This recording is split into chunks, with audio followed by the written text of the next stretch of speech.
Isang mapagpala at magandang buhay para sa lahat. Andito po tayo ngayon sa tirahan ng isang pamilya na magbibigay sa atin ng inspirasyon at magbabahagi ng kanilang munting pangkabuhayan na kung saan nila kinukuha ang kanilang pang-araw-araw na pangangailangan. Samahan niyo po.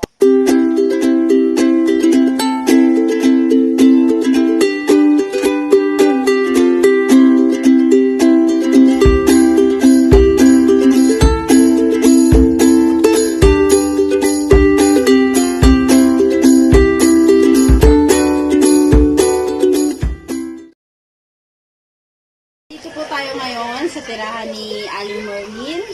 Magbibigay siya ng konting tips kung paano nila ikatawid ako ng pang-araw-araw na kabuhayan. So may konti siyang kabuhayan. Yan nga yung pagtitinda ng bayanaki at ng turon natin. Turon. Ayan. Yun nga yung pagkakatawa kanina. Yung mga... Pag ganyan yung, ano mo, yung pinaka-bag... yung pinakapuhunan, mga magkano. Siguro mga 3,000 po naman. Tapos yung balik na, malaki din. Malaki din. Kamote. Slice na ito pinuhin. Tapos, lalagyan ng asukal. Tapos niluluto. Yan. Magkano po ang saging na natin? 10 kilo ko ga eh. Per kilo po. Oh. 35 yung ano niya, 1 kilo. Senior citizen po pala kayo, no? Kasi malakas pa kayo para Kaya magluto. lang hindi pa ako nakapag-akadya ng lockdown.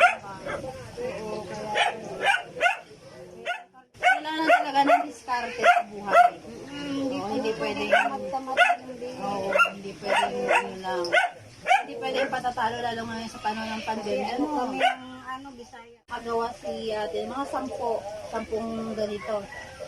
10 piraso na gagawa niyo po. Saan? Na maruya. Marami. Marami pa. Nasa 400 pesos na maruya na gagawa niyo. Maruya pa lang yun. Maruya lang yung isa. Ano po ito nauubos naman pag nalalaki? Kulang pa nga. Kulang pa. Oo, kulang pa siya kasi Sarap na eh. Sarap ng pagkakaluto. Malakas yung apoy, oo. Medyo mainit lang para ito.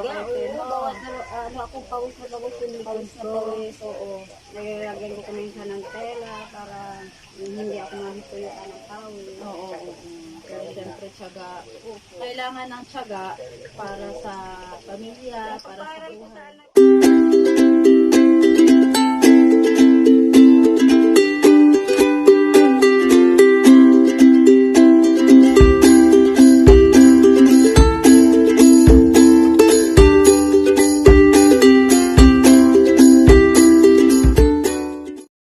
Ano pong mabibigay niyong payo, Ate Marley, sa mga tao na ano? Ay, ano, Nawala na ng pag-asa sa ngayong panahon ng hindi tayo pandemya. mawalaan ng pag-asa, humingi ng gabay sa Lord.